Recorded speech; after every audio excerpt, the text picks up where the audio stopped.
Plusieurs mouraient sous nos yeux, cuisant dans l'huile en feu. D'autres appelaient au secours, mais on ne pouvait pas leur venir en aide sans mettre notre sécurité en danger.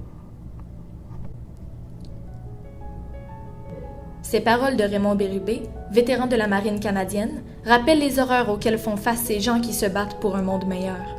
Il n'y a pas de remède pour effacer ces images, ces odeurs et ces sons terrifiants. Mais pour y faire face, le gouvernement a mis en place un système qui accompagnerait nos vétérans, ces militaires canadiens démis de leurs fonctions. L'aide apportée par la Charte serait principalement de l'aide financière et mentale. Ce système, appelé la Nouvelle Charte des anciens combattants, se relève par contre profondément problématique, surtout à cause des énormes périodes de temps d'attente entre le moment où l'ex-militaire envoie sa demande d'assistance financière, physique ou mentale et le moment où celui reçoit l'aide requise.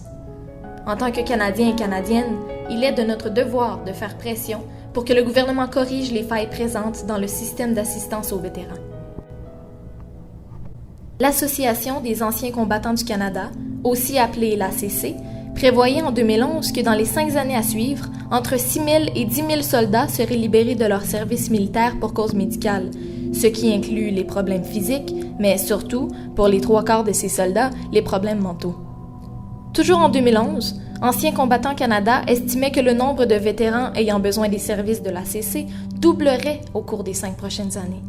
Aujourd'hui, il y a de plus en plus d'anciens militaires qui nécessitent de l'aide psychologique, mais le système gouvernemental, lui, ne s'adapte pas à ce changement et laisse bon nombre de vétérans de côté. En 2006, le gouvernement du Canada annonçait l'implantation d'une nouvelle charte dont le but serait d'assister les vétérans de retour au pays. Cette charte était dite évolutive et était donc supposée s'adapter à mesure que des problèmes feraient apparition dans le système. Pourtant, la charte n'a pas été modifiée depuis 2014 et des problèmes, eh bien, il n'en manque pas. Anciens combattants prévoit en effet une période de 16 semaines avant que le vétéran puisse avoir l'autorisation d'utiliser le programme d'invalidité offert et, en réalité, ce temps peut facilement se doubler puisque les papiers de demande se promènent de ministre en ministre en suivant une procédure plus longue que nécessaire. 20% des vétérans qui envoient une demande n'ont pas encore reçu de réponse 5 mois plus tard.